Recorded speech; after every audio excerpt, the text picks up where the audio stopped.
mendadak Gatot dan Din Samsudin menjadi ahli ekonomi. Menanggapi poin 3 yang berjumlah 8 poin, tuntutan kami adalah menuntut pemerintah bertanggung jawab mengatasi resesi ekonomi untuk menyelamatkan rakyat miskin, petani, nelayan, guru, dosen, tenaga kerja bangsa sendiri, pelaku UMKM, dan koperasi, serta pedagang informal daripada membela kepentingan pengusaha besar dan asing. Mendengar tuduhan ini, mungkin beliau-beliau ini kurang membaca berita. Ekonomi Indonesia diprediksi Bank Dunia adalah pemulihan ekonomi yang tercepat setelah Cina, dan pertumbuhan ekonomi di kuartal 2 diprediksi minus, yaitu 5%. Bayangkan Malaysia dan Singapura minus hingga 17%, dan bahkan Singapura mengumumkan pertumbuhan ekonomi minus hingga 30% lebih. Seharusnya kami bersyukur punya pemimpin yang sekarang ini membuat Indonesia maju dan bisa bersaing dengan negara-negara maju di dunia. Dan untuk memajukan ekonomi nasional setelah pandemi, pemerintah sudah melakukan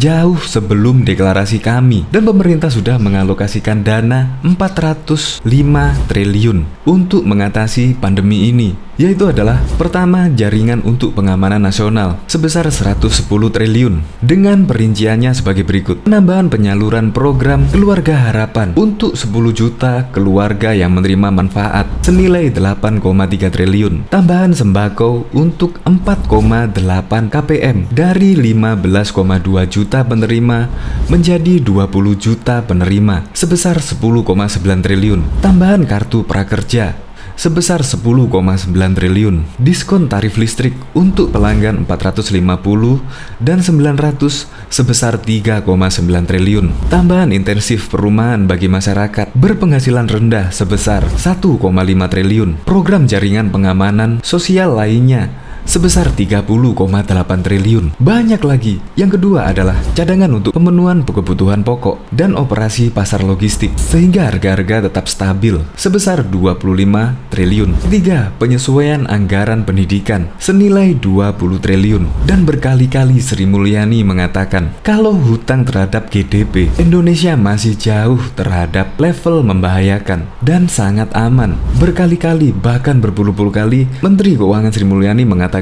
demikian. Dan pada 2018, rasio hutang Indonesia terhadap PDB, yaitu produk domestik bruto, masih berada di level 30,3%. Bahkan pada tahun 2019, rasio diproyeksikan turun menjadi 30%. Artinya, posisi utang Indonesia terhadap luar negeri masih sangat aman, belum mencapai batas atasnya, yaitu 60%. Sri Mulyani itu bukan kaleng-kaleng. Sri Mulyani pernah menjabat dan pernah menjadi petinggi di Bank Dunia dan menjabat sebagai Direktur Utama Bank Dunia dimulai sejak 1 Juni 2010. Sri Mulyani menggantikan Juan Jos. Sri Mulyani di Bank Dunia berperan untuk memperkuat dukungan dan implementasi reformasi di Bank Dunia, dan Sri Mulyani memiliki kemampuan yang sangat unik dan pengalamannya di Bank Dunia. Makanya Indonesia sangat beruntung, dan berilah kesempatan Presiden Jokowi memimpin di kedua periode ini, karena Jokowi terbukti membawa Indonesia jauh lebih baik, pembangunan di mana-mana, dan membawa Indonesia bisa bersaing dengan negara-negara maju lainnya.